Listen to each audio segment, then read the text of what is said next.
राधे राधे। कार्तिक मास महात्म अध्याय 12। कल आपने 10वां और 11वां अध्याय सुना, जिसमें जलंधर ने देवताओं पर विजय प्राप्त करके अमरावती पर राज किया। अब आगे 12वें अध्याय में जलंधर का विष्णु से युद्ध तथा वर की प्राप्ति है। आइए सुनते हैं। नारद जी बोले, इंद्रादि देवता उन दैत्यों को अपनी ओर आते हुए देख भयभीत हो विष्णु भगवान की स्तुति करने लगे।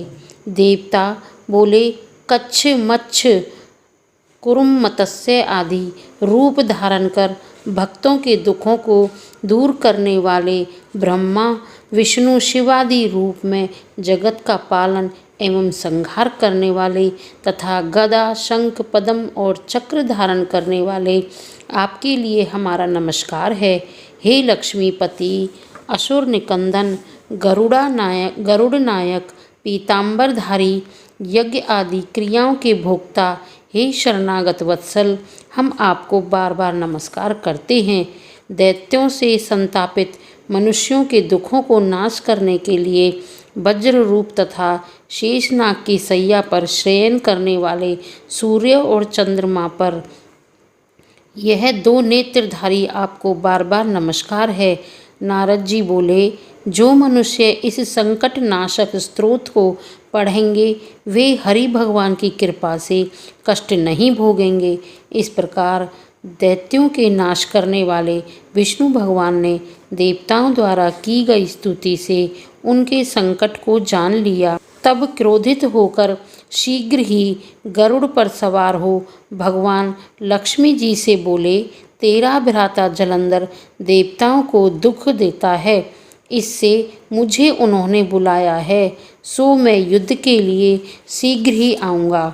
लक्ष्मी जी बोली, हे प्राणनाथ, यदि मैं आपकी भक्तिन हूँ तो मेरे भ्राता को आप संग्राम में क्यों मारोगे?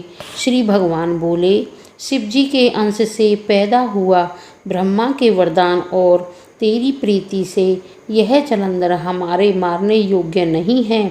नारद जी बोले, यह कहकर गरुड़ पर बैठ शंख चक्र गदा और पद्म को धारण करने वाले विष्णु जहाँ देवता स्तुति कर रहे थे वहाँ पहुँचे।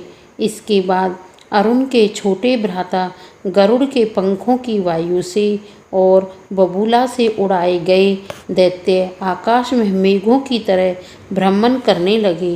बोलो विष्णु भगवान की जय। 13वां अध्याय, भगवान विष्णु और लक्ष्मी का जलंधर के घर में निवास। जलंधर दैत्यों को वायु से पीड़ित देखकर आकाश में उछलकर विष्णु के पास पहुंच गया और विष्णु तथा जलंधर दैत्यों का बड़ा भारी युद्ध हुआ। बाणों से आकाश को भर दिया। विष्णु ने अपने बाणों से दैत्य के रथ के ध्वजा छत्र और घोड़ा काटकर पृथ्वी पर गिरा दिए और एक बाण उसके हृदय में मारा।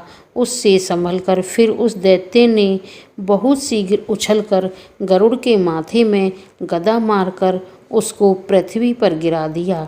विष्णु ने हंसकर अपने खड्ग से उनकी गदा काट दी।